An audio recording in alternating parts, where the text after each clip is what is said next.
Hi, this is St. Vincent, and you're listening to Google Music. Keys are in my pocket, and they rattle you away. I feel a little bit complicated about art schools or music schools. I did go to Berkeley for a little while, and I think that there are some good things that you can learn in an art institution. But I think that there's ultimately a distinction between wanting to be an artist and a distinction between wanting to be an athlete. And I found that school was way more geared toward the athleticism of music.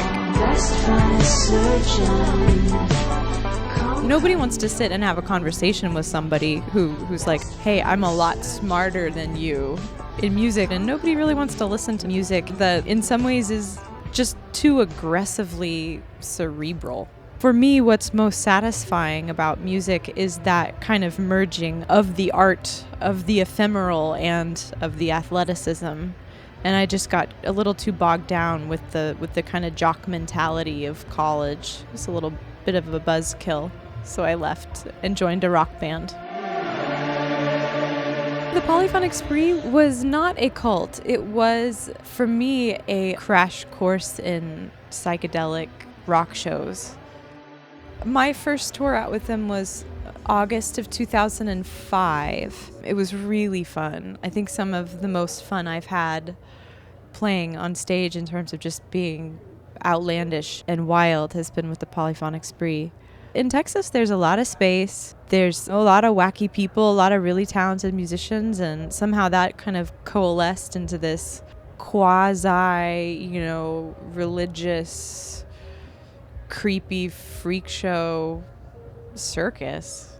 Really, you were just supposed to throw all your boundless enthusiasm into the show. There's a point where a smile becomes a grimace, and it's a very fine line, but you're smiling so big that it's creepy, and I always liked that the shows, at least, would venture into the really kind of manic territory. We were 30 people. There were 15 people on each bus. That's a lot of people. I mean, I had not toured like that. And those were the days of Red Bull and vodka, too. So you can imagine like a Red Bull vodka stench on the bus.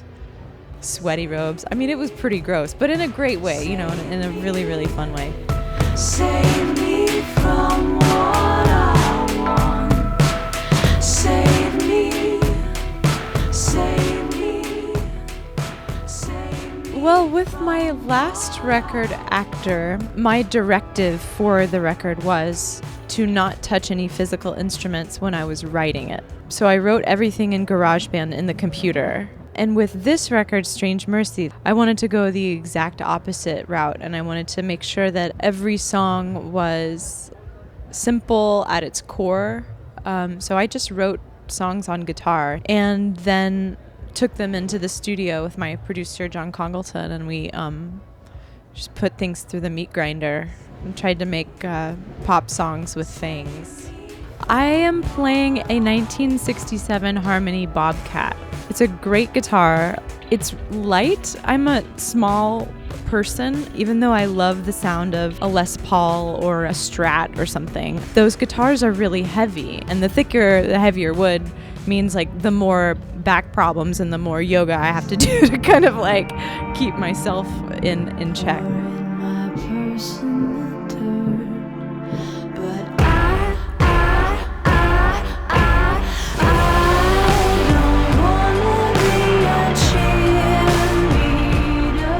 With the song Cheerleader, I had the whole song written except for the chorus, but I knew that it was gonna go I don't wanna be a blank no more.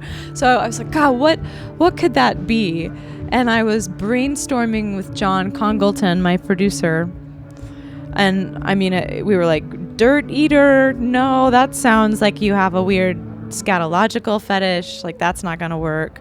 And apparently that's a Google search of that reveals it to be like a weird racial slur. Anyway, we went through a lot of bad ideas, and then I said cheerleader, and John and I looked at each other and went, cheerleader. Yeah, there it is. That's the one that says what I needed to say. I know honest thieves I call family.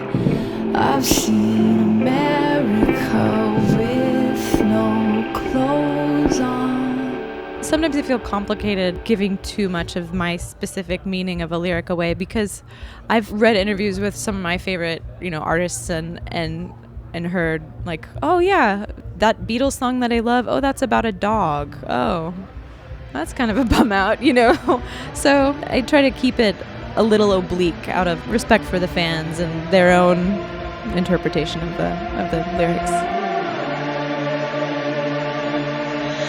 I spent the summer on my back. Am I singing about sex or depression? I can honestly say I'm kind of singing about all things.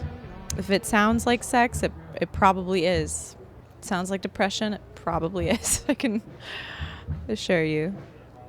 For a long time when I was growing up, I did have panic attacks, and from about age 8 to about, age 25 or something, I was suffered from anxiety and everything, like most people. I kept that hidden because I thought I'm crazy and I should probably not tell anybody. I should keep a smiling face so no one knows that I'm crazy.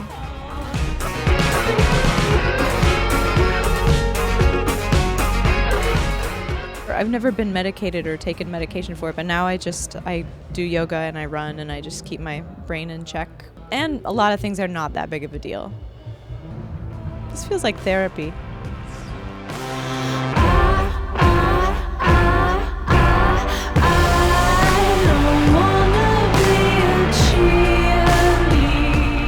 Just one day at a time. I know it's an AA saying, and I'm not an AA, or I think you're not supposed to say if you are. But anyway, I'm not, but that doesn't matter. You know, whatever.